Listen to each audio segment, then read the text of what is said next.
Burt's innie would be with Irving in heaven, not Burt's husband Fields. The time displacement and the time discrepancies are going to lead to the big reveal of season 2. Whoa, we will cover all that more on Double P podcast presentation of Milchick Man, a podcast about Apple TV Plus's show Severance. We're discussing season 2. Tonight we're covering episode 6, aka the super horny episode. My name is Catfish, and with me as always is someone who needs to grow up. It's Bubba. Catfish, I'm just glad our listeners get to hear from you, someone who always has petroleum jelly up his nostrils. Oh. Guys, we are talking about season 2, episode 6, Attila. Bonds are tested. Mark continues on his path of discovery. That's one way to put it. Catfish, we are past the halfway point. There are only 4 episodes left. What is your rating for episode 6? Bubba, I am going to give this 9 out of 10. What is obviously the triple P scale. Wait, triple P?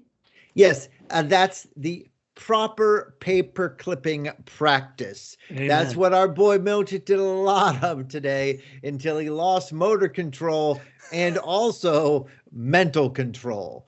Catfish, I'm going to stop you right now. Yeah. Would you rather do what our man Milchick did, putting all those paper clips, just endless amount of paper clips on papers, or would you rather have elective brain surgery in your basement? Basement brain surgery or the paper clip placement? They both seem pretty tough.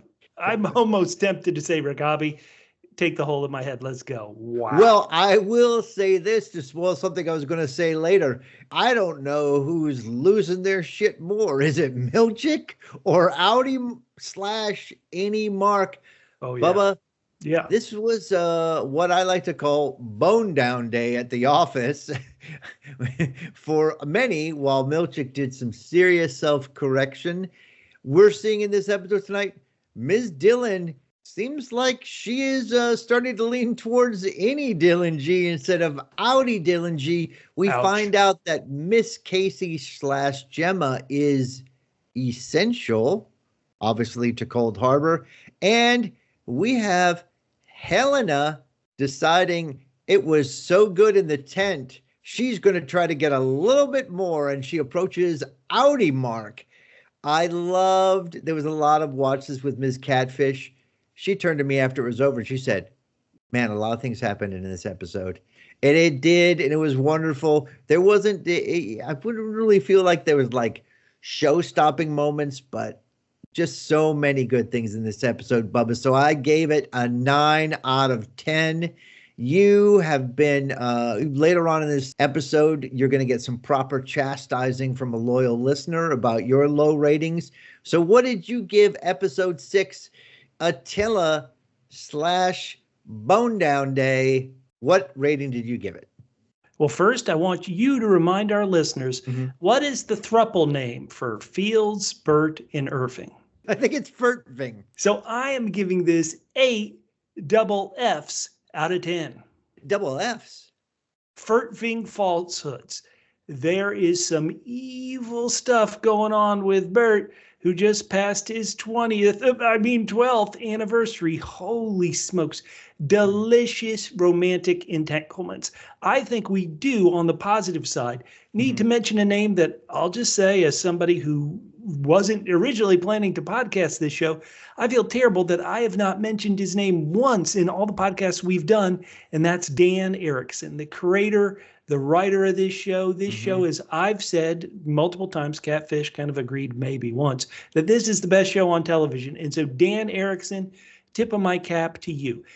We named this podcast Milchick Man. Why? Because Milchick, when he is on, it is on like Donkey Kong. When he tells his little fellowship partner, you may sit at your regular desk, that is a dismissal up there with, on my less than positive. Why only 8? Why not, higher? Again, I just think, for me, episode 4 was the pinnacle, and so I'm trying to grade everything against, for me, I happen to like episode 4 the best, so to me, this is about an 8, maybe 2 notches lower than that earth-shaking, momentous end to episode 4. So I'm going to give this an 8. I want to ask a question for you, though. a big player in season one who was a great part of it and really made us feel uncomfortable, made the tension feel tense in the innie world and the outer world, was Miss Cobel. She is a non-factor this season, possibly rightly so, but does the show miss somebody like Miss Cobel, who is a menacing presence for innies and outies? My quick answer to you, Bubba, and I answered you in the notes, no. Absolutely not. There is so many other things going on. When they bring her back, I think it'll be fine, but she is so tangential to what is going on right now. I don't miss her at all. And in fact, when I saw you wrote that Ms. Cobel in the notes, I was like, Miss Cobel, gee, not only do I not miss her, I forgot that I missed her. I'm just saying, I didn't forget her, but what I'm saying is there's been at no point where I'm like, gee, I'd like to find out what Ms. Cobel's up to. No, there's so many other things going on. It is fabulous. Plus, that means our boy Milchick has come to the fore, our hero, yes, the namesake for the podcast. So, no, I mean, we've got Helly, we've got so many things going on in this episode. Furtving is really just piling on, and it's great to see these actors together. So I don't miss her at all. Do you miss her? I think the show does need more presences on the inside and the outside. And so I hope and pray that we'll start to see more of Outie Milchick's life outside of the office.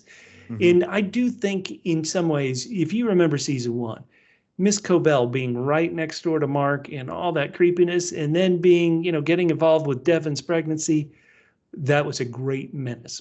We'll see. Listeners, we really say, who cares what we think? No. We want to know what you think. If you miss Miss Cobel, if you are high on this season, if you're negative on this season, and once again, we're going to read a bunch of feedback at the end from some people who aren't feeling every specific episode, please reach out to us and tell us. If you're on YouTube, go down in those comments. Tell us exactly what you think. Tell us if you need harmony back in your life. Harmony Cobel, that is. If you're on social media, we're on pretty much every social media platform at Double PHQ. That's word double, the single letter P for podcast, HQ for headquarters at Double PHQ. Bubba, we've already got some outstanding feedback on this episode. Loyal listener Link Hogthrob at Blue Sky says 9 out of 10 triple L's. Triple L's. Loving Lumon liaison. He said Helly helped Mark pitch quite a tent. Whoa, shameful. Is Dwight Schrute the Dunder Mifflin account manager for Lumon? Miss Wong, now with real nurse action. Hey. I think, he goes on to say, I think Ragabi is a quack. I kept expecting Hannibal Lecter to appear at dinner with Irv, Burt, and Fields Furtving. Oh. Wow. Just to push back, as our listeners are pushing back on you. Just because this episode doesn't have all the fireworks of the other episodes doesn't mean that you have to say, well, necessarily it has to rank lower.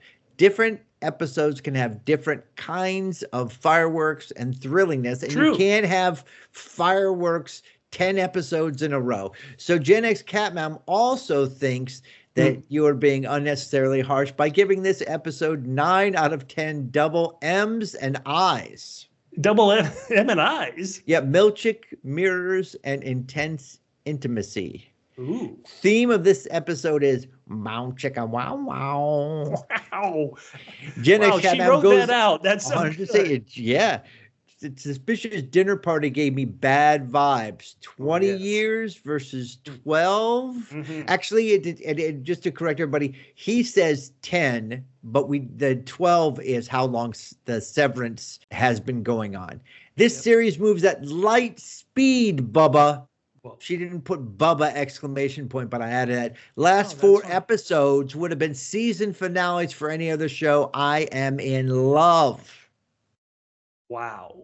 Mm-hmm. But is that your innie in love with the show? How does your outie feel about it? Does your outie love a different show? Will you be okay? Hey, you guys keep giving us that incredible feedback. And one thing incredible about Severance, Catfish, is it has surpassed Ted Lasso to become Apple TV's most watched series. Yes. Wow. Thank God, because as I was reading, I don't know whether I mentioned this last week's podcast, this series cost $20 million an episode for season 2. Holy cow. Oh, my goodness gracious. Steve Jobs died from that 20 years ago, or maybe 12. From hearing that cost. Wow. So if you want to castigate Bubba for that, or contact us for any other reason, castigate him for any other reason, please reach out to us. Hey, Catfish, let's jump in with one of our recurring segments, and that is based on episode 6 of season 2. What would you like to have severed from your mind? We should point out we got this feedback from, I don't even know how to pronounce it, but Mellowed, but the L's are ones. Mellowed wrote, hey, I love Double P, and just like Catfish, I want to skip the next several years as well. A lot of people have a very specific amount of years they want to skip. I'm going to assume they live here in the United States. Catfish, anything based on episode 6 you want to skip ahead? You know what? I want something severed from my brain that actually, not from life, but what happened in episode 6. Oh, no. Bubba, it hurt my heart to see our boy Milchick in pain tonight. I want that scrubbed from my memory. It hurts so hard. Man, it hurts so hard. We might need multiple Lumon chips to remove that pain from our brain. We need Miss Wong to come and give us some Vaseline on our wounds. You know what? Based on this episode, I want to wipe out of my mind all the solo times I've eaten Chinese food. All those times you're like, you know what, I'm going to do on my own. I'm going to go to a great Chinese sit-down restaurant. Because luckily for me, even if it's severed, I didn't have like the company president come and sit with me as I'm trying to enjoy some sweet and sour chicken. Well, it's mostly, Bubba, because all those times you were eating by yourself because your family didn't want you to come over for Christmas. So that's probably why. Well, that's so funny. They were at the other booth. I was like, do you want to come? They just weren't. No. Bubba?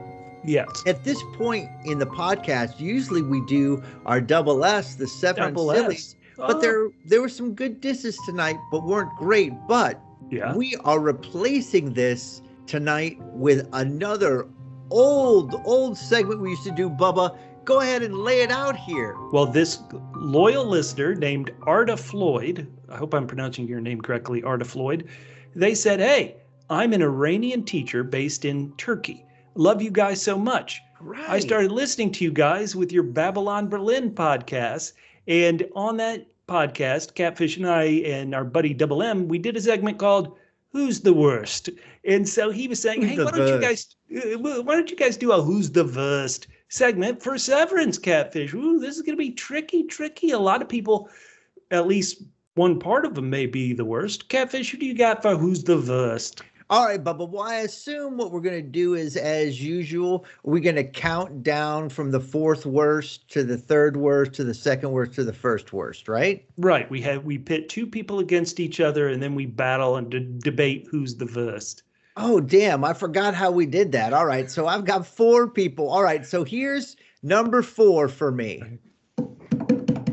Rickon. Well, Rickon versus Miss Huang. All right, Catfish, who do you got? Who's the worst? Rickon, the author, or Miss Huang, the nurse? Miss Huang, she is just a brat. What? But she's a kid. She's been put into a position of power, so she can't help but be a brat. Rickon is just spouting all kinds of garbage, and then if you toss him a bit amount of money, he's willing to spout the complete opposite amount of garbage in all just self-help lingo. So I'm going to have to say that he is the worst. Okay, well, now let me make my argument. I may be voting exactly the same as you, and I get to that point exactly like you're talking about. Rickon, give him some money, give him just a few compliments, and he'll totally sell out.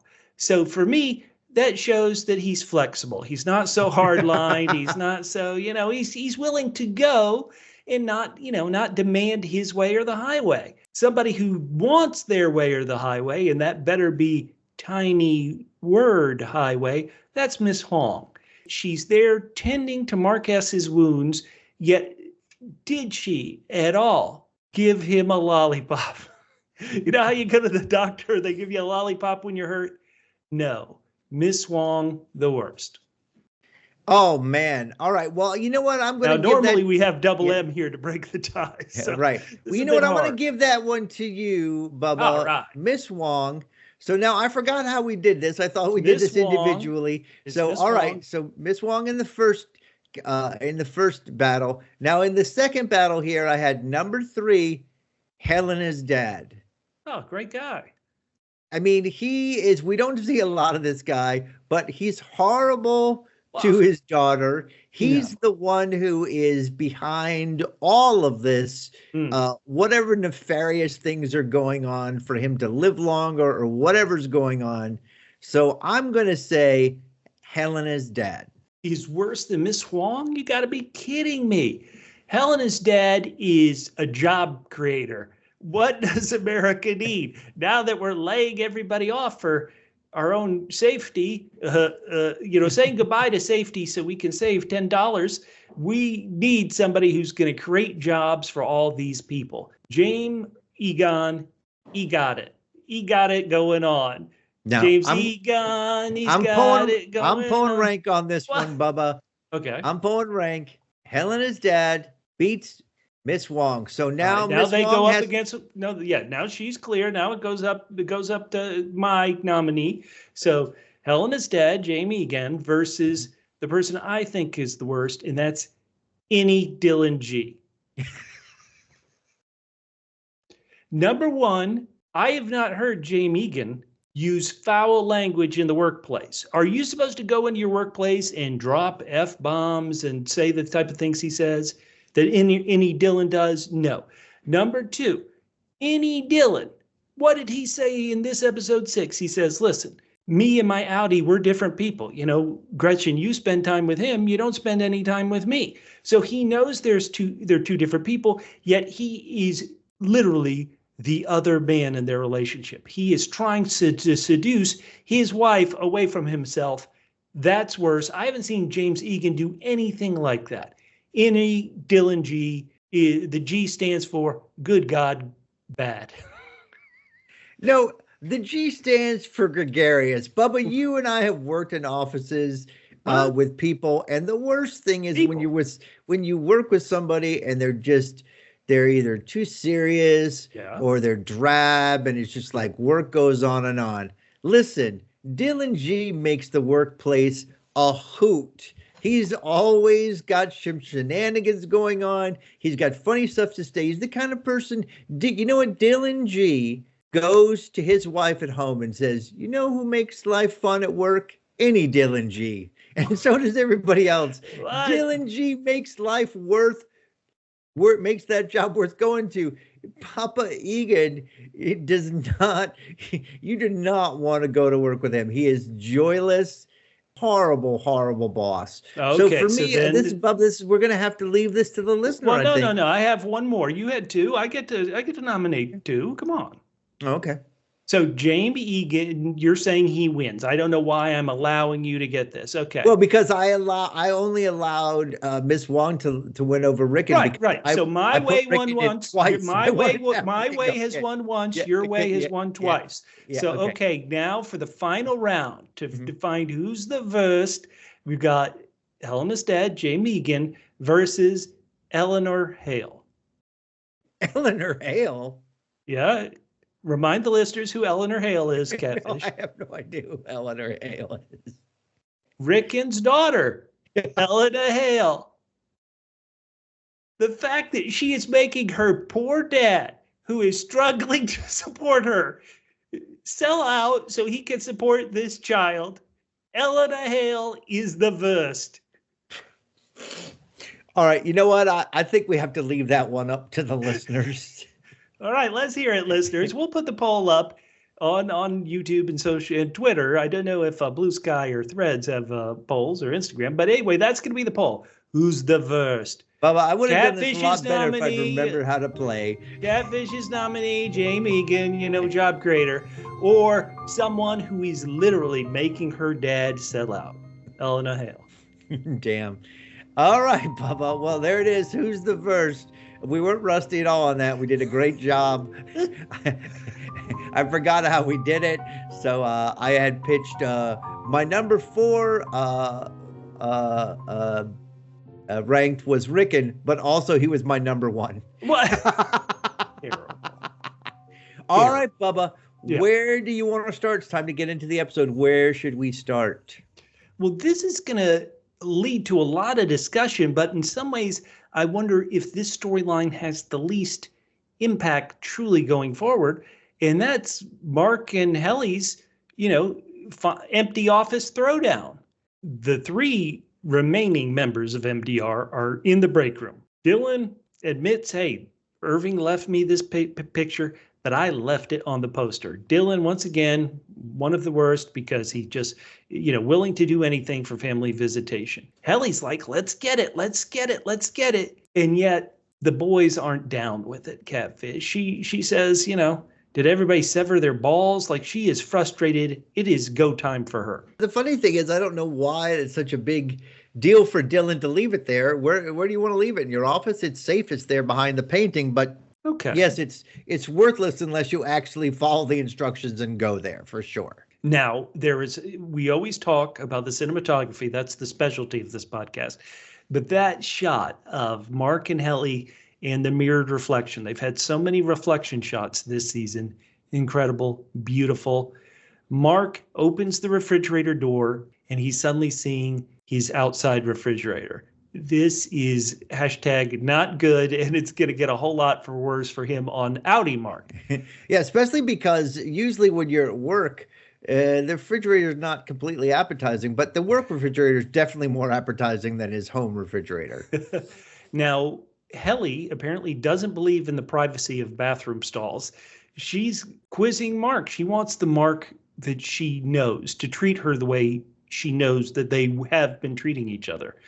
And Mark, this is just terrible. I'm going to read some lines. We shared vessels. And Helly thinks originally that she's talking about, you fooled around with your wife, Miss Casey. No, this is terrible. He admits, well, actually, it's good to be honest, but the way he tells her, what do you think about this? Is there a good way to tell somebody, hey, I had sex with somebody else, not you? Like, listen, I think I was surprised that the writers had Mark come out with this right now. And I thought we were going to play around with this. I'm so glad that this secret got exposed, and so is any Mark in this episode. Am I right? To be honest, it's an awkward situation, and I think he handled it as well as possible. I mean, obviously, he tried to be delicate about it, but no one understands what sharing vessels means. So he says, we had sex. He's very apologetic. He says, I thought it was you. Now, obviously, this is funny because Mark's been kind of, ignoring her and blowing her off, and she's been pursuing him. But after she finds this out, the situation's kind of reversed. She's like, I need some in time. So I need. Oh my goodness. So she says, how about this? After she chills out, though, she comes back. She's very determined. Helly R is. She says, it sucks that she got to have it and I didn't. In my brain and in the notes, I was like, Mark, stay silent. Mark, stay silent. This is such a long pause. I'm like, just be quiet, man. Don't say it. And then he started speaking, and it was so horrific. Hey, do you want me to describe what happened? Oh, terrible. Okay, so I thought he handled the first part of it well. This was not the right answer, but you know what's great about it, Bubba? What? He could have said whatever. She's just like, no, I want my own. Man, boom. Mark was DTF. He's like, okay, let's go. Mark was DTF. She was DTF. Hey, that's 2D. That's the double T, double F. Did you find this romantic? I've seen some people online already saying, this was a very romantic scene. And, I don't want us, this isn't a OnlyFans channel, but do you want to talk about some of the crazy places where you've done it? I've certainly never done it at my workplace in an empty office. And I say that for legal reasons.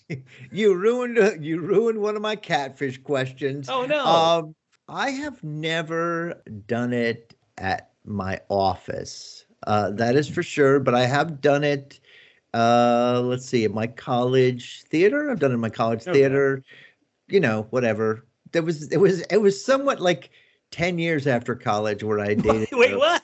Wait, hold on. No, 10 years after college, I dated a woman who, for some strange reason, still liked to do it in cars, in public. Yeah. So there you go.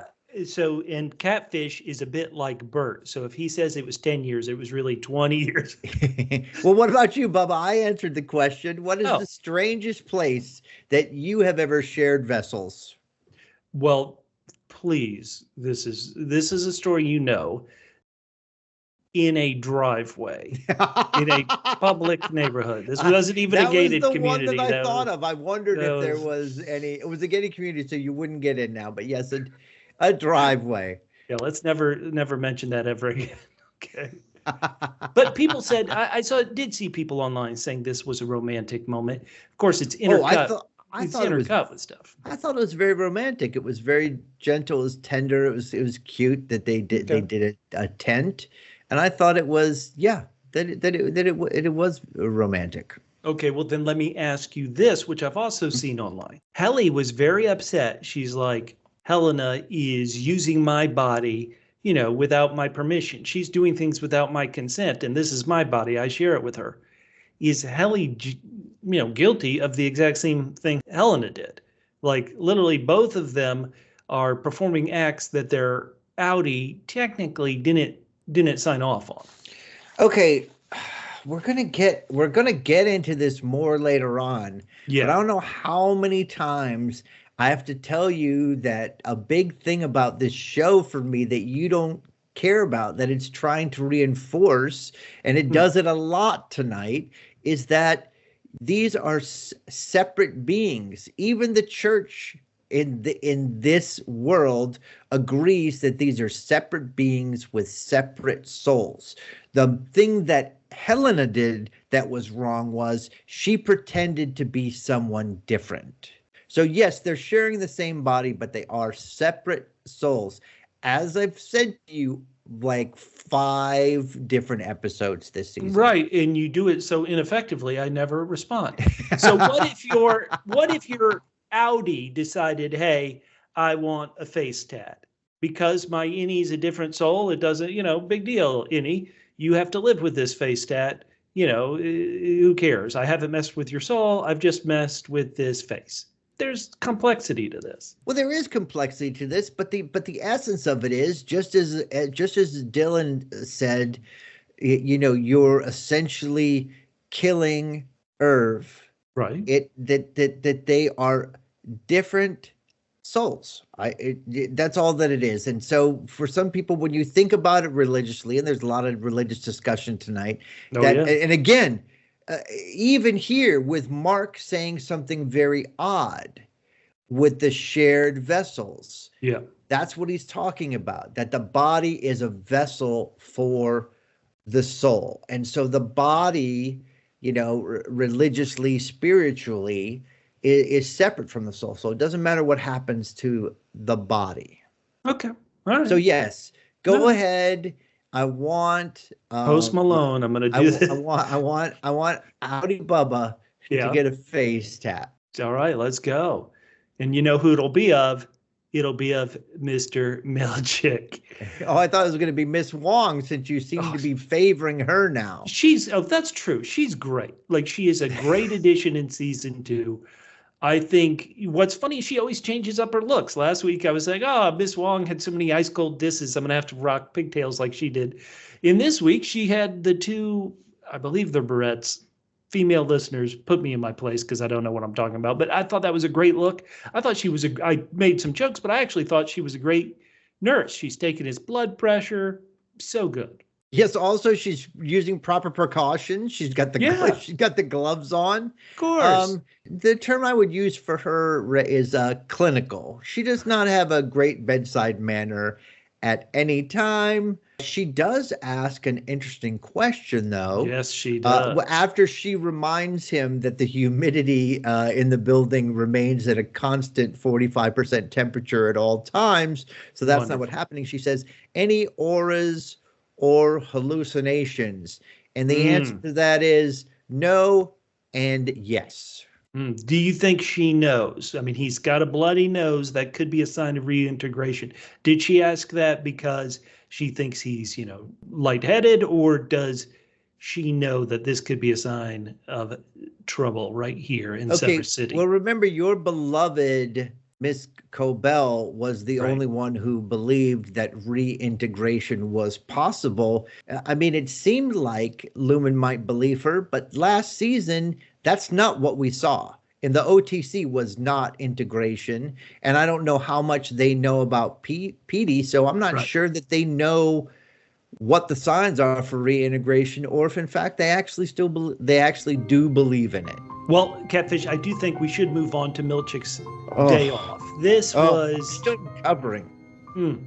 There's so many things. The show is so detailed, so brilliant that we don't talk about all. But I love the art detail of he's got this giant blue wall. Whoever designed it and said, let's put the smallest picture of an iceberg behind him on this big blue wall. Oh, incredible. Of course, Miss Wong is not going to let it rest. She has to needle her boss. She's like, ooh, how'd it go? How'd it go? How was your meeting? And he says many valid concerns were raised, which I look forward to addressing. That doesn't feel like any big words in that sentence, Catfish. No, but then she says, I'm glad for you, which is it's not your position. But he snaps back at her and says, you stuck in the fellowship until Milchick deems her wintertide material. Now, Bubba, now I need to know what wintertide is. Now, got any guesses? What would it be? And we've got Cold Harbor, we've got wintertime, we've got a lot of things. Wintertide could be just storing someone over for the summer, like hibernation. One of my big thoughts is there is some timey-wimey thing going on here. The very first episode of season 2, we find out in the second episode that this theoretically happened over a weekend, but Milchick told Mark, oh, it's been 5 months, right? You guys were heroes. It's been 5 months. Look, you're in this parade. I wonder if there isn't some timey-wimey thing, and if Miss Wong isn't perhaps somehow lived more years in her mind than her body has lived, and that's why she's still a child. Well, especially could be if it's, as you're not a fan of this, if she was a cloned of Miss Casey. Right. Yeah. Oh, man. So, or if she's, that's the crazy theory that people talk about is her being Miss Casey's daughter. And so we think that I had Mark mentioned that she was maybe Miss Casey. Right. And so Mark, we think of Gemma's death happening not that long ago but if Mark doesn't realize, hey, it has been that long enough for her daughter to grow up to be this woman you're seeing now, Well, I mean, the only thing that I'll push back on is I thought we already realized, since the innies have no idea how much time has passed, that Milchick was lying about the 5 months, and it really was just a weekend for Mark. Right. So my big thing we'll get to at the end of the podcast is I think there's been a lot of that to people on both sides, innies and outies. Okay, great. All right. So, hey, we are delaying the point of Milchick's initial use of big words, where he tells her, you've got to be eradicating from your essence childish folly. Yes. Oh, man. In her face. I think Milchick is daring her. Well, because remember when she says, yes, when you said the many valid concerns, it feels like he was really hitting valid, like there was some BS, and I know where that BS comes from. So he's almost challenging her. I'm going to hit you with some more big words. Let's see if you've got the balls to call me out on it. And again, I've already mentioned it, but his ice cold, you may sit at your regular desk. Ba-boom. That was the best FU, one of the best FUs I've ever heard. And it was said to this tween girl. I love it. And then Milchick goes into the closet, and I'm like, what is he going to do? Oh, no. He grabs a big jar of paper clips. How long do you think you'd need to practice to get this right? Maybe 10 seconds? No. But no, he just goes on. And you've got to break out of it. Is it hard to quit smoking? No. Well, the wrong way he's been putting on paper clips, it's not going to be easy to break. He's got to do the work. Incredible. Now, who had more fun?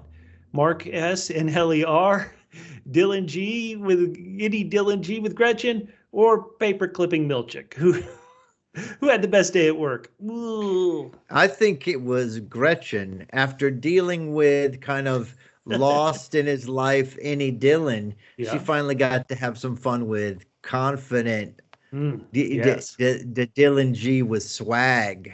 The guy who you say is no fun around the office, but I say is the guy that keeps the office light and fun. You must eradicate from yourself childish folly. Becomes you must abandon childish things, which becomes you must grow up to simply grow up. Now, this is, to me, Catfish, this was powerful, but at the same time, I'm not even sure how to describe why it's powerful and what is this battle going on within Milchick. We've seen him confident at all times and strong. Yes. And now he is just this rock that we rely upon, the mighty Milchick, as we would describe him, the mighty, magnificent, moral Milchick, all of the M's you could possibly conjure up, and he seems to be cracking up more than a reintegrating Mark, and this is heartbreaking. I mean, I'm scared for him, but like one of our commenters last week, I'm now wondering if Milchick is going to end up blowing this thing sky high. See, I think Milchick would be more internal for himself. He might blow himself up, but I don't think he's going to blow up the any world. I think I do think that this show is pointing him to being to hell with this, take this job and shove it. R.I.P. Johnny Paycheck. And so they are going to, I think that's where he's going, but I think it would be about himself as opposed to somebody like Miss Cobel, the true hero of the story, coming back and taking down Lumon. Wow. Well, it is, as I said earlier, would like to sever that from my brain. That was, whoa. That incredible acting by our guy. Moment. Oh, you know what? By the way, last week I said, a couple weeks ago, I said I would vote for John Turturro for the Emmy, but you know who's going to be in the same category? Our boy Double T, Travis Tillman. Travel. Milchick! Our boy Milchick is going to be the same category. Holy cow, this is going to tear me up inside, Bubba. Well, that just as I'll be torn up having to choose between Britt Lauer, who plays Helena and Helly, or vote for Patricia Arquette's Mrs. Cobel. Hey, let's get to, we don't do this too often, but let's talk about characters, Innie and Outie, and that is Dylan and Gretchen and Dylan. You get to it? Now, oh, damn. Like this family visitation center, they have kicked it up a notch. There's lots of photos. Hey, remember the time? And they are really connecting Catfish. Outie Dylan has gone through a lot of phases: scuba diving, woodworking, garage beer making. I mean, this is so great. Yeah, because Innie Dylan, who has no knowledge of Outer Dylan, assumes he's like him, so he's like, oh my God, boy, what Outie Dylan? It's just so diverse. Oh, the look on Gretchen's face tells him that is not right. And then she says, I sometimes wonder if you're just not happy. Now, Catfish, I want to pause on this for a second. Pause on it. How would you feel if Miss Catfish was saying that about you to somebody else? That would be brutal. Sometimes I wonder if you're just not happy. Dang. That is an indictment of poor Outie Dylan. I just wonder at what point Outie Dillon is already making what he knows are inappropriate moves. When will any Dillon really come to realize he should be the full-time Dillon because Outie Dillon is a big old loser? Oh, come on. No, I'm just saying from his point of view, you're the one that's talking about how he's a jerk. Well, that was any Dillon I was saying. No, that's what I'm saying. When is any Dillon going to be like, you know what? That shiftless guy, that shiftless Outie Dillon, he shouldn't be in charge. I should be in charge because I am the man and he is a bum. Like he's the kind of person that's going to come to that realization and be like, I need to be in charge. This exchange, I wish we could really be together like all the time. We are, aren't we? You and him are. I'm not. Ice cold. I thought the scene would end there, but then how it somehow transitions back into I like the hugging and a bow, bow, bow, bow, bow, bow, bow, bow. Wow. Yeah. This was my second option for a moment from the show to be severed from my mind. Dillon making out. Then we go to Outie Dillon. Yep. We see him there. He is the double L, the loser, and he's excited to buy a car, but Gretchen doesn't want him to spend the money. I don't know what that's about. Maybe they don't have enough money. They're working 2 jobs, but they got at least 3 kids that I can see. And she's lying to Outie Dillon. Yeah. He's like, hey, how did it go? And she's like, no, it turns out Lumon canceled the visit. When they didn't cancel the visit, because she doesn't want to tell him, look, you gave me a hard time for saying that Dillon might realize that any Dillon should be in charge and around all the time. Were you going to give Gretchen a hard time for feeling the same way, that she prefers any Dillon to Outie Dillon? Well, I thought it didn't shock me that Gretchen was tongue-tied, mainly because any Dillon was tying her tongue with his tongue. And so you know what, this is how there's like in the old story faction, there's like the A plot and the B plot and the C plot. All of these plots are perfect. And this might be the most tragic. Both Marks, and both Helly and Helena, they are kind of flawed on both sides. I really think that both these Dillons and Gretchen, from what we've seen, seem to be like the most typical innocent people trapped up in a world that is going to eat them whole. And so I'm worried about them.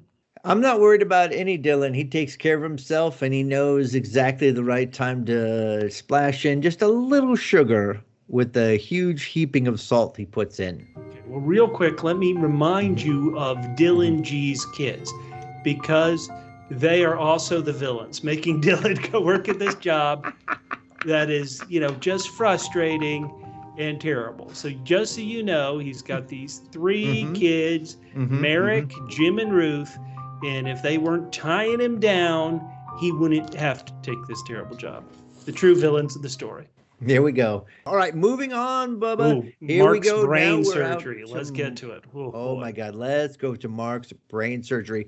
After what happened last week, Mark's like, this is what happened to me. It didn't feel human. This is what we argued about last week. Not argued. We talked about that. We didn't argue about it the way we argue about most of the things. I'm right. We just had a discussion about, was he experiencing something, a memory or something in real time? But he said this felt like a nightmare. Right. And he's wondering, what are they doing to my wife? She didn't even recognize me. Ragabi's kind of, I guess this is hey, feel good. Hey, buck up, buddy. The Gemma is still in there. Do you agree with that statement, Catfish? Is the Gemma he knows still in there, or is this person completely Miss Casey? My guess was that she's a permanent innie. So if you shut off that, if it's possible to either reintegrate or, turn the switch, somehow the switch is turned on her all the time, that she would recognize it. Now, Bubba, I know we're not at the end of this section, but I want to ask you a question here because I don't know I didn't give much thought previously to why Ragabi was doing this. And the more that she puts herself out there and the more desperate she is for this to happen quickly, the more I sense that she has, and I should have realized it earlier because people are selfish, that she has got a real strong personal reason to do this. And she doesn't really give two rats' asses about Mark. No. If it doesn't work out with Mark, she'll go on to number 3. So, Bubba, this is completely Severance speculation. What is the deal with Ragabi? Why is she trying to get this process to work as fast as possible? This whole season has a big overriding theme of love. And I'm going to say that she's trying to get back to her love, just a bit like Irving is, just a bit like Mark is. Wouldn't it be natural if another person is willing, and this is terrible to say this about her, but she's willing to damn the consequences to Mark if it can get her back in connection with the person she wants to be with. So that is my current speculation. Well, Bubba, that's interesting because there's no one else that we know of that we're really following that is severed. Otherwise, we know more people on this. We know more people on the Severance floor. There's Felicia. There's there are other people in there. Right. I mean, it could be there are other people in there. There's the goat people. There's Felicia, but there's no one that we really know of. True. Right. There's nobody we have an emotional connection to as an audience yet to be like, yeah, Ragabi's got to save this person. All right. Sorry. So I interrupted you, but I just want you to know that sometimes it takes a while for things to hit me over the head. But this episode really hit me over the head and I agree with you. I do think that it's love because I know you are all about love, too. Thank you. Finally, the truth is out there. Finally. Let's jump forward to where any Mark is having the experience of, being bandaged up and being helped by Miss Wong. At the same time, he's there in the basement with Ragabi, and Ragabi's telling him, you'll feel gaps in time until it all comes back together. And then he is like, and she's like, well, maybe we could speed it up, just like you're talking about. And if there's only a slight chance of a hemorrhage, a brain hemorrhage, whoa, we'll float the chip in your brainage. Good grief. Thank God Mark finally said no. Thank you. Right. He was like, all right, this is a little too fast for me. Yep. I don't want to die like Petey. Then we see him. He says, I'm really super hungry. And she says, that's a byproduct of all this. I don't understand what that is. But anyway, he goes to a Chinese restaurant, eats what looks like three plates, 3 full entrees of food. Yeah. He is reaching for his fortune. And Bubba, as you note there, even though he's only one person, as far as we can tell, he got 2 fortune cookies. One is for his Zenny and the other one is for his Outie. So he sees over there Helena. Now he's looking at her a little oddly. And so at this point we're thinking, does he remember her from inside? And I think the answer to that is no. It's just because, as we said before, she is very well known. This is a big company. And she lets him know, I am obviously in charge of a big ass company. Hi there. You've heard of me. Hi. You've heard of me. What is Helena's goal here? Is it Helena that, man, he was fun on the inside. I want to try him on the outside. Is it, hey, this guy's so important to us in my company, in my position with Cold Harbor, that I got to check in with him and make sure he's okay. What was Helena's goal, if any, Catfish, in this? I mean, I think what I have felt been clear from the beginning of this season is that she is, like you said, this is love. She's been brought up in this very famous family. Yep. Obviously, her access to other people has been restricted, and she hasn't developed many relationships with people that were friendly, allowed to have sort of friends, do whatever. She's been kept strict, and that she identified the relationship that Helly was having with Mark, and it intrigued her And now she's found out that Mark, despite his bad hair job, really knows how to take care of business in a tent. So she wants to, I feel like this is 100% her wanting to develop a relationship with him on the outside. Man, well, if that is her goal, then this line where she kind of ruins the magic, because they had some chemistry. They were flirting back and forth. Did. She's like, it's about time you meet my dad. You'll be the first one to meet my dad. Then she blows it. And I think no matter how sheltered she is, she must have known this would blow it. You know, hey, I know things have been hard of you with your dead wife. And then she says the name Hannah, and Mark has to correct her Gemma. And so this, people online are debating. Did she really not know? Did she want to act like she didn't know? Is she trying to do a test to Outie Mark to see if he remembers his wife's name?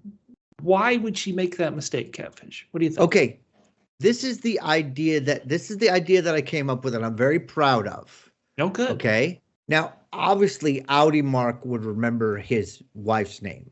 This is not. Sure. It would only be a test if you asked any Mark. I wonder, since they gave Gemma's Innie a different last name, right? Because she's Miss Casey. And unless they're from the South, where you would say like Mr. Bubba or Miss Jane, right?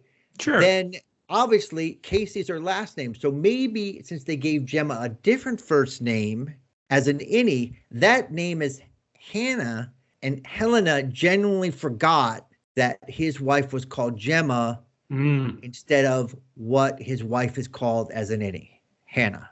Hannah Casey. Catfish, you are proud of that. I am.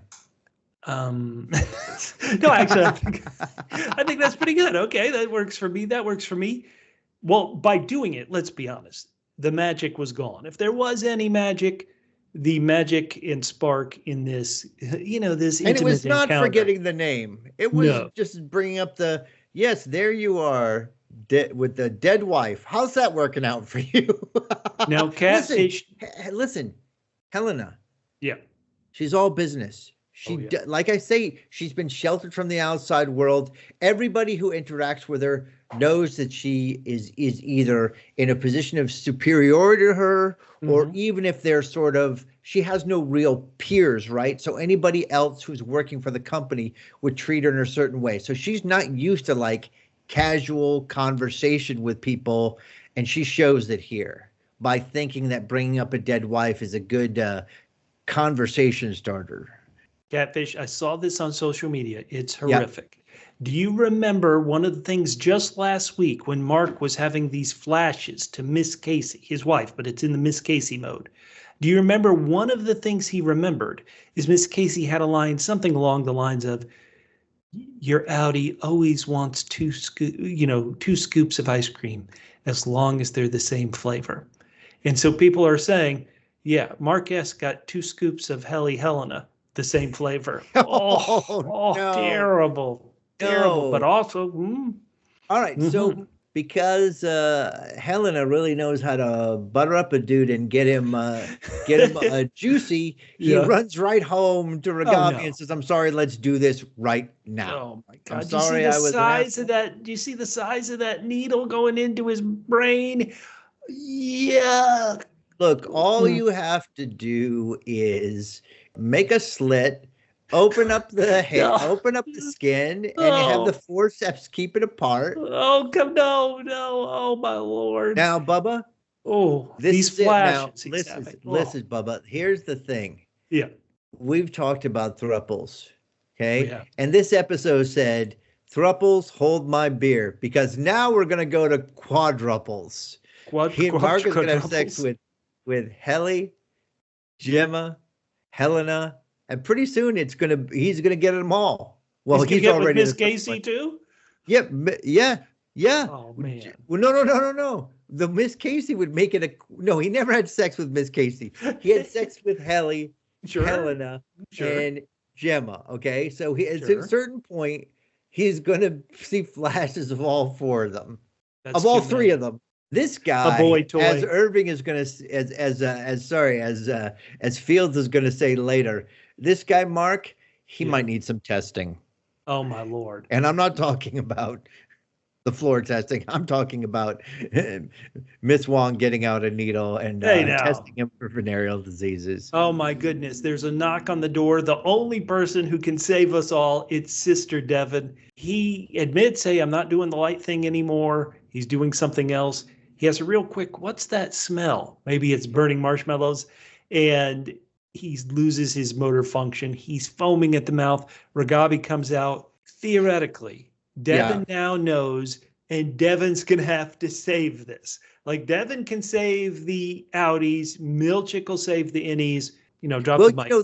This symptom here, the smelling something that's not there, I mean, it could be him flashing to something else, or that is also something that happens when people are having strokes. Oh, no, really? Yeah.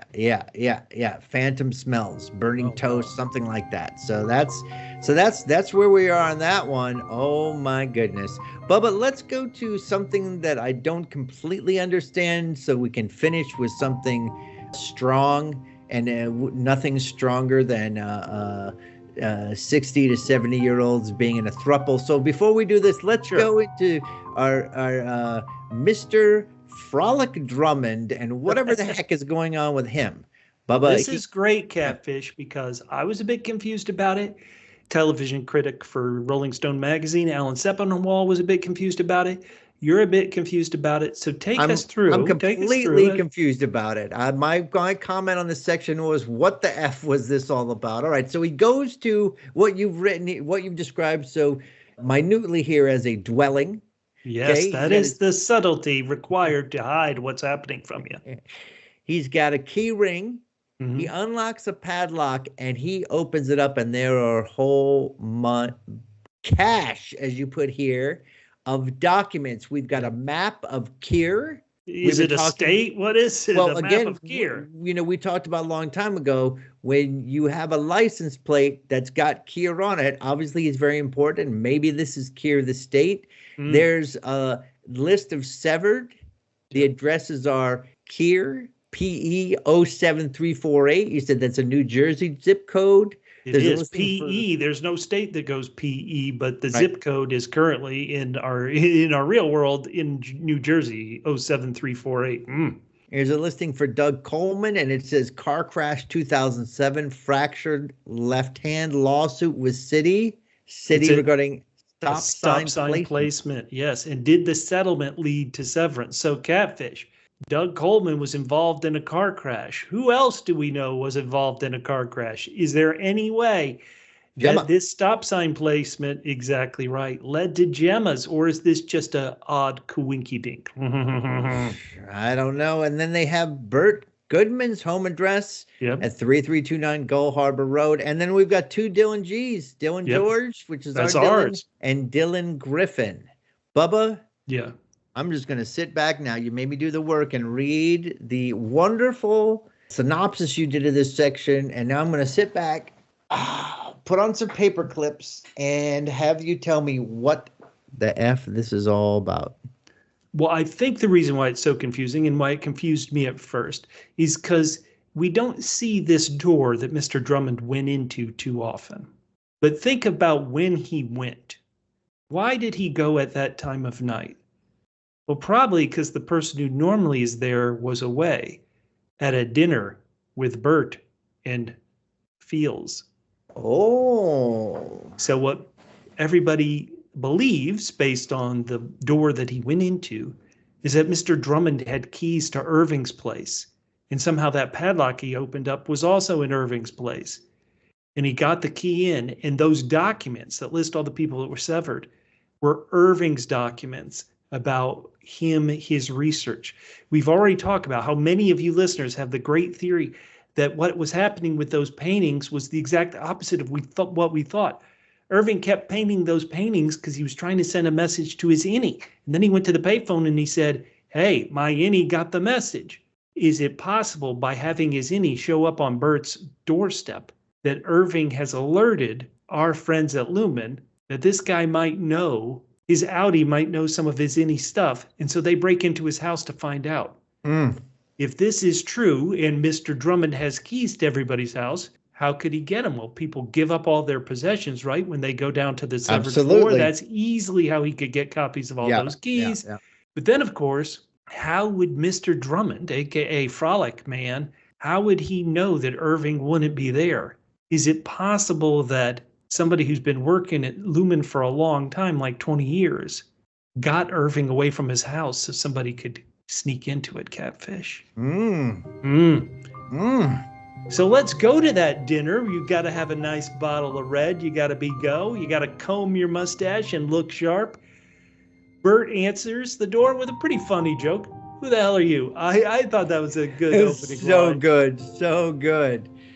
So good. Fields, what are your thoughts about Fields? I believe the actor's name is John Noble. Is that correct? He's been in a million things. He has been in a million things. It's just so strange. So they go into the kitchen, and above the counter on the above the cabinets on the kitchen, the cabinets don't go all the way to the wall. This is a strange question. I didn't look carefully. Were those all different kind of like artsy pepper shakers? Well, that's what I thought. That's what it looked like. Yes, that is exactly what it looked like. Like they had a million different boutique little salt and pepper shakers and pepper grinders, and they were lining that space above the top of the cabinets. Crazy. Okay. All right. Well, listen, you want to have flavor. That's got a lot of flavor as long as you can reach to it. And then Fields says, what's mine is yours. Which is very strange. And then they make some jokes about Burt being splashed with paint, representing blood because of the tactics by PETA have been overtaken by the whole mind people, which doesn't seem outrageous. Now, they talk about this is really fascinating. I'm really fascinated by this. Yeah. So he said, why did Burt do Severance? Well, he was a scoundrel. I love they're very like old Southern gentlemen in their language. I was a scoundrel. Burt thought, well, I'm not going to go to heaven. But the pastor at their church said that innies are complete souls that can be judged independently from the outie. So an innie living a righteous life could go to heaven. All innies go to heaven. Now, Bubba, again, you put here in your note, sometimes you prod me to ask questions. You say, Catfish, do you agree with this? Yeah. And this is where I took you to task, and I said, I've been bringing this up as something I'm focused on and you're not for like 6 episodes. And I literally have used the words that innies and outies have different souls. So I do agree that an innie could go to heaven. Well, that's good because you remind me of Fields. However, we're gonna in my strong statement, I have a belief about who's going to end up with who in heaven. Now, we find out the episode title name is because they used to call each other, Burt and Fields did. They used to call each other Hun, oh Hun, and of course Attila the Hun. And then Fields, who may be really doing a poor job of hiding how jealous he is of this whole weirdness with Irving. Fields has a boo-boo, says something that he's not supposed to, and he mentions Burt has been what I call down with Lumon 20 years, Catfish. That is, check my math, 2 decades. That is 2 decades ago. Now, at the end, Burt says that Fields gets confused, and we could see that as a possibility. They're old enough that it could be just maybe Fields was incorrect and that it was only 10 years ago. But the only issue is, if it was 10 years ago, Burt would not have shown up with another person from Lumon if Burt was an innie. So that would make you tend to believe that if Burt was with another person from Lumon, that it was when they were both not severed, and that Burt has been working for Lumon for 20 years. By working for Lumon, talking about Burt, does that make him evil? Certainly, if he invited Irving over so that Mr. Drummond could sneak into Irving's place, that's pretty evil. But do you want Burt to be evil? Do I want Burt to be evil? Yeah. Christopher Walken's been a Bond villain, for goodness sakes. Catfish. Yeah, that's what I was going to say. If you're asking me if I want Christopher Walken to be evil, that's asking me if I like peanut butter and jelly sandwiches. Hell yes, I don't have no nut allergies. Now, there is a little bit of awkwardness here where Fields wonders if Burt and Irving had unprotected sex at the office. He does believe, however, that innies deserve love. Yeah, thank you, Pastor Gale. I just wanted to remind you last week that even though I am older and flabbier, that I don't want to think about other older and flabbier people having unprotected sex or even protected sex. So I'm just going to lay that right out there, Bubba. Yeah, you did have to use the word lay. Oh, no. No. So then they are going to, maybe we'll do this all over again. Oh, boy. Why not? Listeners, I want to know, is Burt evil? Is he with Mr. Drummond? Is this a snow job? And of course, it could just be Outie Burt is evil, a bit like Outie Helena is not on the good guy's side. Now, I do want to have Christopher Walken be evil, but let's just project this. So he's been working as an innie for a while. Yeah. We all know, I mean, you can't like do 8 hours as an innie and then work as an Outie and then still have a life. So did he go undercover for any reason? That wouldn't help because he was actually severed, if indeed he was severed. Right. Wonderful question. Or the other possibility is he got too old to do his other job at Lumon and he volunteered to work on the severance floor. So there is a lot of question about what's going on with him. I don't like to believe he's evil yet, although I would love to see him be evil.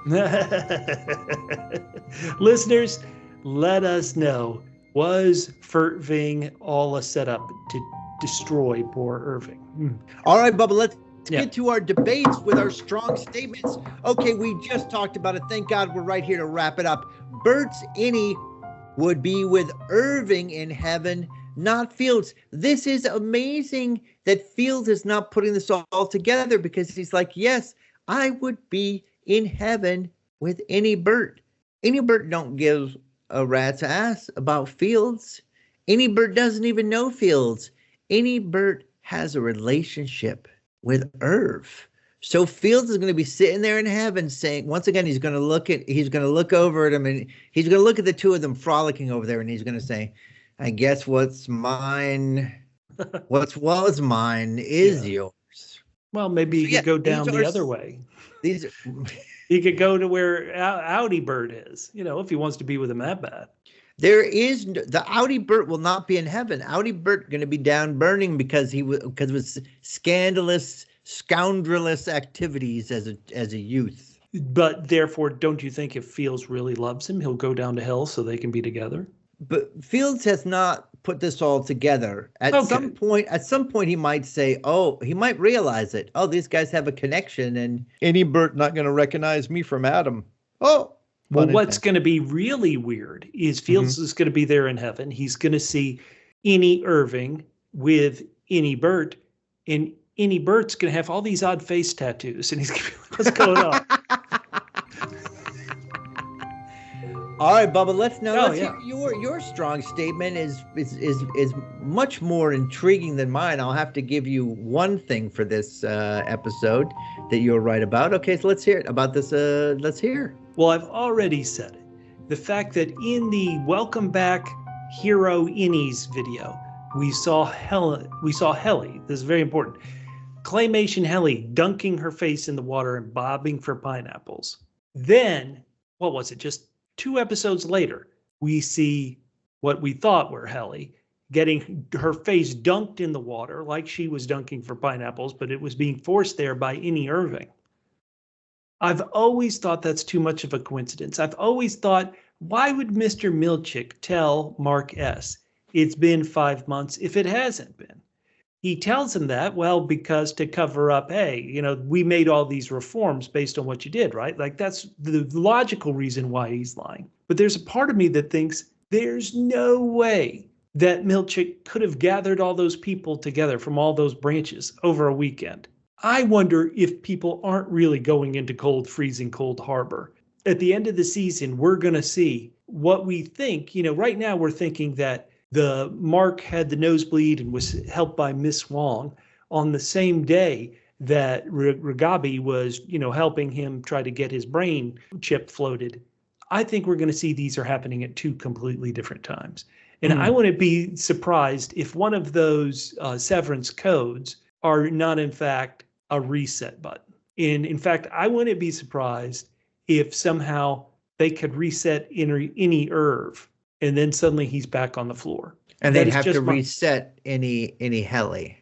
But I think there's going to be some resetting afterwards. I mean, well, that's by the way, what you're Catfish, saying that's is, what you think. We think they happened afterwards. I think we're going to find out some of these things happened before. Okay, well, unless things have happened at a different time, then what you're suggesting is when he says it's 5 months and it's the newspaper. So it's because of the newspaper that Mark in the last episode says, what was the name of that paper again? Bullshit Times. Yeah. So either he showed him newspapers twice, or the Bullshit Times happens when he says Bullshit Times happens when Helly first comes back in the same timeline as when Milchick shows him the newspaper. Unless, again, Milchick showed him a newspaper twice. I would say it more like this. Mark has been coming into the office all this time, and he gets in the elevator, and he pretty much just gets frozen, and then he leaves, right? Like, he doesn't experience that until weeks later. Okay. Or vice versa. He was frozen in the office for a couple months, and then they let him go out. Like, I think there's something going on here. I can't put it together, but all right. I think there is a good chance that what maybe feels, once again, what it feels, it was only 10 years because he's in this frozen state, because his Outie was only out for 10 years. Or sorry, I'm getting it wrong. Feels, knows it was 20, but he doesn't realize that, it was 20 when it really, you only lived 10 of it. I don't know. I need help, listeners. I think you went off the rail there at the end, but before that, I trust you despite some of the horrible mistakes you've made on this podcast and your choices. You are right about that. So, Bubba, let's get to our feedback. Yeah. We got to get cracking here. We got some amazing feedback, as we always do. Anya Holly says, obsessed with this podcast. Love it. Wow. Found you during your silo episodes, got bored of the show, continued listening to the pods, thrilled you're covering my favorite show. Well, TF, true fan. Well, Bubba, thank you so much. There is no more, and we've had some other people do this. There's nothing that tickles me more than someone who's like, you know what, I can't take this show anymore, but I'm still going to listen to Bubba and Catfish's podcast about it. I love it. I love it. It's like reading a recap of a show. You're just like, I'm done with this, but I'll keep reading recaps to see how bad things get. But I love it. You're there along for the ride, along with Bill Cobel, always with us. And Bill sent us a picture of him on the high seas this week. He was on a cruise. And he met a fruit head at the buffet. He sent a picture.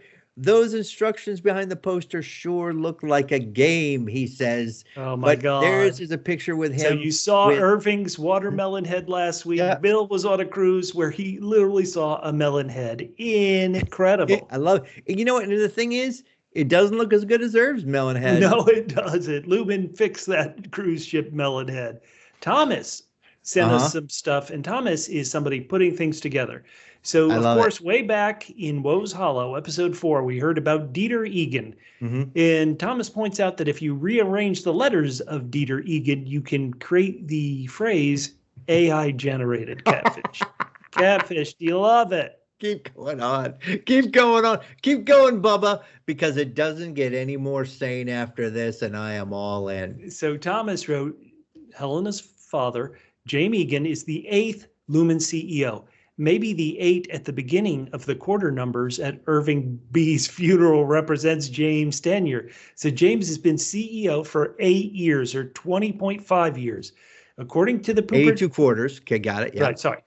According to the Perpetuity Wing, he became CEO in 2003. So that would put Irving B's death at 2028, 3 years in the future. Totally believable. Thomas Rafferty, a hero. I love it. And Shirley 777 says, I hope we never take for granted we're watching Christopher Walken and John Well, Turturro just being legends. Heck yeah. Already worth the Apple TV subscription. I completely agree. It's always crackling between them. It's just delightful. Now, Swagmaster 3D, Bubba, Love someone that. stole your handle, said the intrigue and mystery of the show is diminished as they keep going for shock value, weird stuff instead of deeper interpersonal storytelling like in season 1. Getting rid of Ms. Cobel. Here's a Ms. Cobel stand for you, Bubba. Plays a big part in this. She was a source of a lot of the mystery in season 1, and her absence has negatively affected the show for me. Also, Dylan constantly going, what the flippity effity F for comedic relief has gotten tiresome and unfunny. We love it. Well, we don't love if people are watching the show and don't enjoy it as much as we do, but we love contrary opinions. If you have them, keep sending them. Please, Swagmaster 3D, keep sending your thoughts. Tell us if you like this episode more. Mike Benson said, did anybody note, and this has been noted in feedback before, that Rickon's friend Rebecca from last season, she said she had bites in her head from a bird. Was she severed and didn't realize she had been severed? Whew. This finally explains why he's got fans for his books. Hey, all these people are severed. That's the only reason they fall for his BS. Thank you, Mike, for explaining that to me. My friend Dave Ward up in the Washington State said, there's something important about Keir and Ether. Oh, he says, I think Dieter is a split personality of Keir, Keir's hallucination, because they went to Scissor, a.k.a. Severed Cave, cutting and taming of Dieter personality. Ooh, thank you, Dev. Right. I think we had someone mention that last week, right? Where they thought that it was just a projection of his, a part of his personality he had to cut out. Zephyr Cat, another loyal listener, says, I'm thinking the whistling guy could be the same man who was at the birthing cabins in season 1. When Devin goes to Gabby for coffee, we see a guy in white leaving. He ignores Devin when she yells at him. Could be a Lumon doc making a house call. I love that. Now, last week, Catfish, you noted, or you predicted that maybe Mark's, his work on Cold Harbor and his completion percentage going up, it could go down now that he's being reintegrated. But you and O'Connor said, hey, Mark's completion percentage at the end of episode 5 was up to 85%. Oh, now Truth Machine really brings it hard here and says, if my theory about Mark's reintegration reversing the progress on Cold Harbor file was right, imagine Mark would be sabotaging Gemma's resurrection by his effort to find her. Lumon are the good guys. Mark is the bad guy. A perfect, sad ending to season 2. Amazing. So good. Robin wrote, I want Outie Mark to tell Devin he's reintegrating. Well, you got your wish this week, Robin. It's too dangerous for her not to know. She's going to find out now. It's true. And also, Robin, as we all agree, the smartest person on this whole show is Devin, despite Rickon somehow is the inexplicable. Come on. Okay, Worth Dog says, or Wart H Dog says, Mark was very weird in this episode. I think he acted more like his Outie than any. Well, he's integrating, so. Now, the Art of Intuition, a great person who's given us feedback on a lot of shows we cover, they wrote, I wonder if Mark S. will start to dump the numbers out of the boxes and try to reintegrate them. They think that Cold Harbor, they believe, you're right, Catfish, that the Cold Harbor percentage rate will start to drop. It seems only innies can see or sort those numbers. I wish they would have said how long Petey had been reintegrated before his death. We know he was not following the instructions. Maybe he was supposed to keep going to work and Petey quit. Bubba, we have got a lot of feedback about 1970s heartthrob Robbie Benson. Right. Somehow. He is the actor who played the guy at the beginning of that. We didn't see his face at the beginning of episode 5, who went and got those dental tools. It's by actor Robbie Benson. Catfish, you're right. Robbie Benson was a teen heartthrob of the 70s. I knew he was a teen heartthrob, so I went to some of my older sisters and I was like, remind me, how did Robbie Benson become a teen heartthrob? I couldn't remember anything. Our listeners were the best. Reenie6 said, hey, Robbie Benson, I'm not kidding. He was in several films like Ode to Billy Joe, One on One, and Ice Castles. And he did the voice work in later animated stuff. Yeah, he might have been the voice of like one of the princes in some of the Disney Renaissance in the 90s. All I remember from him is from One on One, which was a fun basketball movie. Robin Hertzig says that he was in Death Be Not Proud and was very appreciative of that. And Sarah Brooker says Robbie Benson's got the craziest body of work ever. I wonder if he was cast at all based on his film Die Laughing, which is one of those films that only could be made in the 70s and 80s. Very, very dark comedy thriller with a ridiculous sci-fi plot. Also, Sarah is pitching in Carefree Highway. That's the best Gordon Lightfoot song. Oh, man. We're going to have to debate, Sarah. I love that. Now, we do cover the show Silo, also on Apple TV. Yeah. And because Silo may not be as great as Severance, it's been catching strays in our comments. Link Hogthrob said the showrunners of Silo could learn a thing or two from Severance. Ouch. And then get mic'd. Yep. I loved episode 5 as a follow-up to the Ortbo. I think they're doing a brilliant job with tone and pacing, which other shows, Silo, could really learn from. Ouch. Catfish, do you agree that we need to send the Silo producers to the Severance show?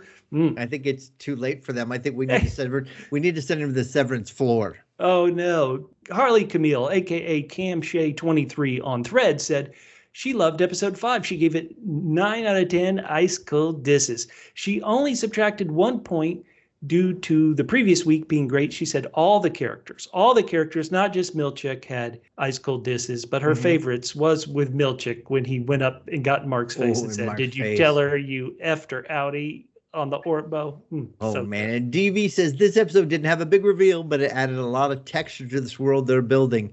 Can we really score a show episode by episode? Well, that's pretty much our job here. So that's what we do. But you don't have to. I'm enjoying them all equally. You can diss Bubba for like, I need fireworks every week, otherwise no 10. But Bubba, do you want to say it's my favorite listener name ever here? I'm catching strays, not just Silo. So a great listener, Tommy Shabalong. No, Tommy Shabalong Dong. Perfect. Thank you, Tommy. He said, you rated episode 4 a 10 out of 10, but you rated episode 5 a 7 out of 10. Bubba is nuts. They were in episode 4, there were like 6.5 good minutes of the episode, whereas episode 5 is back to what the show's about. The entire premise of the show is the innie-outie dichotomy, the moral trappings of your innie and what the morality of trapping your innie. Yeah. Sorry, the morality of trapping your innie and what the F is Lumon doing. The Boy Scout trip of episode 4 was a complete waste of an episode and a waste of a time. It had 2 good scenes in the entire episode. According to Tommy, out of the first 5 episodes of season 2, only episode 3 and 5 are the only ones worth watching, Catfish. Ouch. Tommy is bringing it strong. Yeah. And just another insider note of some stuff that I heard. They literally spent a month shooting episode 4. That Tommy hated. A wasted month, according to Tommy. Now, Tommy's like, get back on the road, get back in the office where you belong. Zombie Italian loved episode 5, even though he only gave it 7 double S's. Double S's? He called it a setup show. Good episode, but it was really a setup for what's coming. He says maybe they used the dental equipment to carve that melon of Irving. Makes sense. Now, Zombie Italian's theory, Catfish, you like theories, here we go. His theory is Gemma is gone. I do not think what Lumon is doing will bring back Gemma. Her body may be alive, but the person is no longer there. It is a new person in an old body. So I believe Mark and Gemma are never going to reconnect. Oh, tragic. Wow, what a shame. So now Mark will only have 2 women to decide from. Tough. Wayne Rogers says, it appears that Helena has been the victim of some kind of physical procedure that has attempted to tame the 4 tempers, which is why she seems so cold and unempathetic. Her body language is so stiff, measured, almost robotic. I'm guessing she has suffered this abuse since early childhood. It is as if she's been severed in reverse, Helly being her truer outie self and Helena the innie self that has been altered. Helena, really wants to kill Lumon. Seems she has very little agency, even as the next in line CEO. I talked a little bit about this in this episode, and that's kind of what I feel. She has been separated with no good connections as a child. I agree with that, but Wayne, I have to be honest, I do disagree with you with the thought that Helena really wants to kill Lumon. I think she just wants to take it over. That to me is not killing him. And Jacob, who always says praise care, he says, I'm 100% with you on what you guys said about the floor fallout. He's still Team Helena. Thank you, Jacob. All right. And now we got an email again from Any Patman, our favorite. Oh, no. Here Love we go. Patman. Patman, love him extra special this week. When he says Catfish is correct that much literature supports the notion that bringing someone back from the dead is not a positive thing. To quote Herman Munster, sometimes dead is better. Sometimes I'm waiting for Milchick in response to the indignities Lumon buries him under to begin to side with the innies versus Lumon. Well, you saw him lose it a little bit tonight, Patman. Of course, this will give Miss Wong a chance to rise up in the villain ranks. Heck yeah. I still hold out hope that Rickon will hilariously contribute to Lumon's downfall. Maybe he can unwittingly introduce unexpected revolutionary ideals to the folks on the Severance floor, despite the Lumon corporate washing of his floored prose. Wow, Patman gives Rickon a lot credit for a lot more intelligence than I have proof for on the show. He wrote out a little scene here, Catfish, a little dialogue exchange. He said Miss Wong would say, but we will not be allowed to be listened to on the Severance floor. And Rickon says, good call. They're hacks. What? Rickon, and then Miss Wong says, yes, they're hacks. And Rickon says, I agree. No, this is my favorite Patman, the Any Patman. Now, Bubba, what you didn't say is this you could have shortened this comment down a little bit because there are at least 2 more times in this email where Patman took my side versus yours. You couldn't take it. You had to sever some of Patman's praise for me from your mind. Catfish, these podcasts are a little long. I try to trim some stuff up. Listen, I understand. Anytime you take out something where someone is taking my side versus yours, that's got to go. All right, Bubba, next week we'll have season 2, episode 7, Chikai Bardo, an old romance intersects with a deadly present threat. Bubba, do you want to make any projections on what old romance and what deadly present threat? Well, I mentioned it in the past, last week actually, not that far in the past, that the show has not really invested us in the Mark and Gemma relationship. I believe his reintegration is going to be flooding Mark with all sorts of memories of his love of Gemma. That's my guess.